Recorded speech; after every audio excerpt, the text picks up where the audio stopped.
Reka nongere nizere ko mumeze neza cyane, nizere ko Imana ikomeje kubarinda aho muri hirya no hino muri iki gihugu cy'u Rwanda cyangwa se no mu bindi bihugu by'ibituranyi, hirya no hino mu bihugu by'amahanga, aho ngaho mu Burayi cyangwa muri Amerika, muri Aziya ndetse n'ahandi. Hari abantu bamwe na bamwe bajya bavunwa nuko mu by'ukuri mbere yuko dutangira ibiganiro byacu tubanza gusuza tugakora iburasirazuba, iburengerazuba cyangwa se amajyepfo n'amajyaruguru, ariko ndagira ngo mbabwire aya magambo burya ndababwiza ukuri biryoha bisangiwe. Hanyuma dukunda kubabwira kenshi ngo ni mube maso, ariko twababwira ngo ni mube maso ntimubone yuko turimo turababurira kubw'intego y'urukundo tubafitiye, ahubwo mwarangiza mu by'ukuri mukabibona ukundi.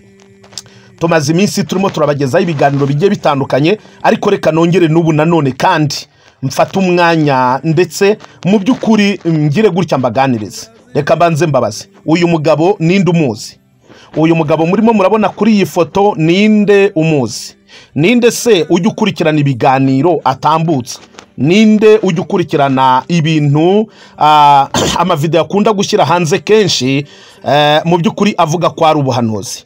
Mwabagabo mwe ndetse namwe mwabagore mwe muri hirya no muri hirya no hino, iyo tuvuga ibintu kenshi hari abadutuka pe, hari abadutuka mukatwita abanyeshyari, mukatwita abanyegomwa, abatifuriza ibyiza bagenzi bacu, abatifuza ko bagenzi bacu batera imbere. Ariko nanone ndashaka kugira ngo nsobanurire aba bantu bakunda kudutuka n'abakunda kutuvuma batwita abanyeshyari cyangwa abagome, ndashaka kugira ngo mbabwize ukuri, kandi mbabwize ukuri mbakuriye inzira ku murima. Nemera cyane ko umuntu wese ukorera Imana neza, Imana iramugaburira, ikamutunga, ikamwambika, ikamuteza imbere. Ariko umuntu wiyitirira izina ry'Imana akihisha inyuma ya Bibiliya, akabeshya abantu b'Imana, akihisha inyuma ya Bibiliya, agakora ibintu by'uburiganya, wo ngo ntabwo tuzigera dukomeza kurebera. Twebwe icyo tutakora, reka nivuge jewe icyo ntakora, usibye ko hari naho nagikora, mbanze nisegure hano. Umuntu wese uhohotera mugenzi we mu buryo bugaragara abikoreye mu ruhame, cyangwa se undi muntu uwo ari we wese ushobora kwihesha ikintu cy'undi abikoresheje uburiganya ariko mu buryo bugaragarira amaso y'abantu benshi, umuntu wese ushobora gukubita cyangwa se agakomeretsa mugenzi we cyangwa akamwesikoroka mu buryo bumwe cyangwa ubundi mu buryo bugaragarira rubanda, uyu muntu ntabwo namuhishira. Ariko nanone hari ahantu ngira ngo ngaruke gatoya, ngira ikintu giye ubwanjye mbereka nonaha kandi munyumve neza. Reka mvuge nibanze ku bintu by'iyobokamana. Mwabantu mwe, ni gute umuntu ashobora guhera ku itariki ya mbere y'umwaka abeshya abantu, ababwira ngo Imana yamuhaye ubuhanuzi bwa buri kwezi? Mu kwezi kwa mbere umuntu yagaragaye ashyira hanze video ivuga ngo muri uku kwezi ku itariki iyi n'iyi ngo hari ikintu Imana yamubwiye ngo izakora. Mu kwezi kwa kabiri, ubwo kwezi kwa mbere kugatambuka, ya tariki yavuze ntihagire ikintu kiba. Mu kwezi kwa kabiri akongera akagaragaza indi tariki ngo y'ikintu Imana yamubwiye ngo izakora. Ya tariki nayo igatambuka na kwa kwezi kugatambuka. Ukwa gatatu mfite ubuhanuzi Imana yampaye bw'ukwa gatatu. Ukwezi kwa kane mfite ubuhanuzi Imana yampaye bw'ukwezi kwa kane. Ukwezi kwa gatanu mfite ubuhanuzi Imana yampaye bw'ukwezi kwa gatanu. Ukwezi kwa gatandatu mfite ubuhanuzi Imana yampaye bw'ukwezi kwa gatandatu. Ukwezi kwa karindwi mfite ubuhanuzi Imana yampaye bw'ukwezi kwa karindwi. Ukwa munani kukikubitamo, ukwezi kwa cyenda kukikubitamo, ukwezi kwa cumi kukikubitamo, ukwa cumi na kumwe kukisekuramo, ukwezi kwa cumi n'abiri kukihondamo.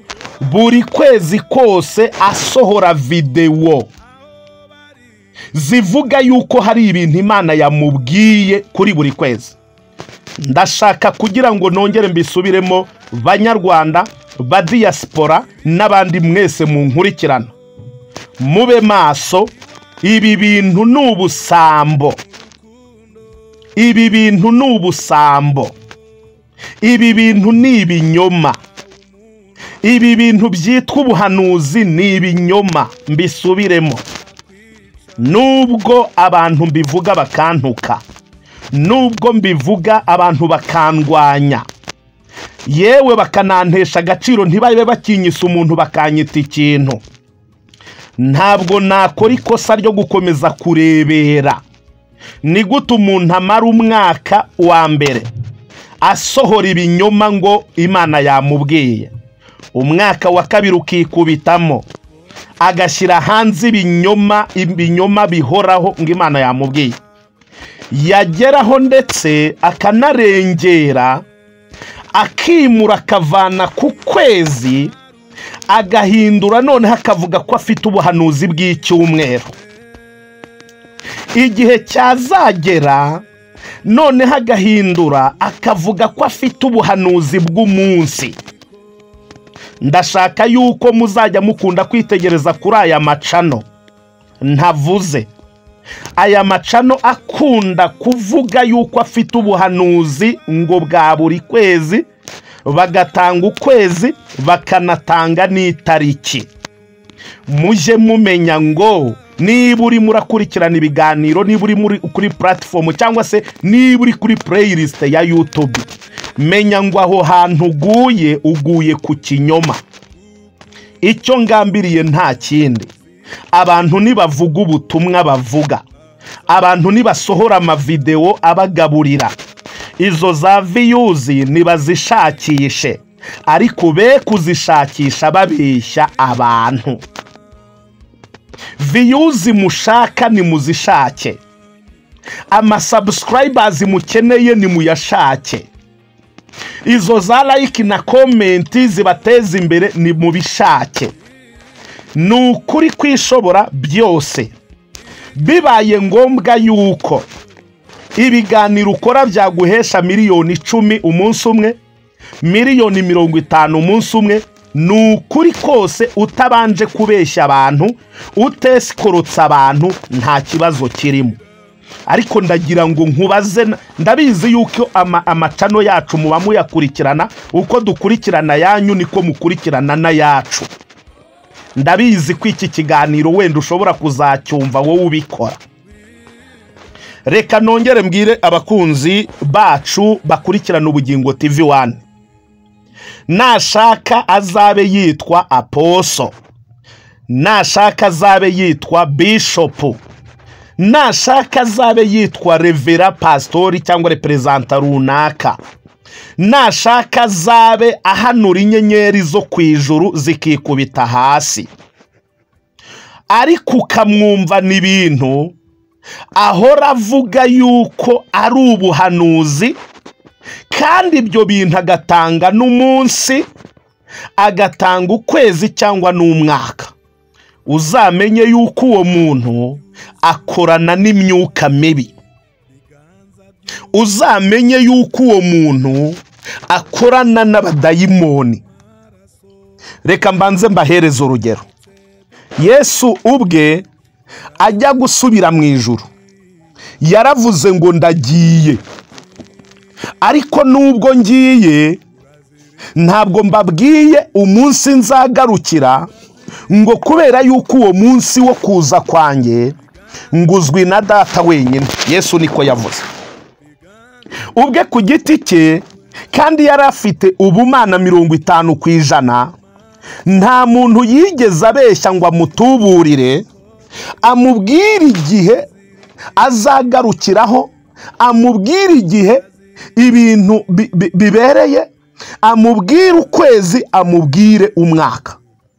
Ariko ndashaka yuko abantu bankurikirana baca ubwenge, bakamenya ubwenge, bakareba, mukamenya aho ibintu bigeze, mukamenya aho bukubiye, mukamenya impamvu izina ry'Imana muri iki gihe ryatutswe cyane.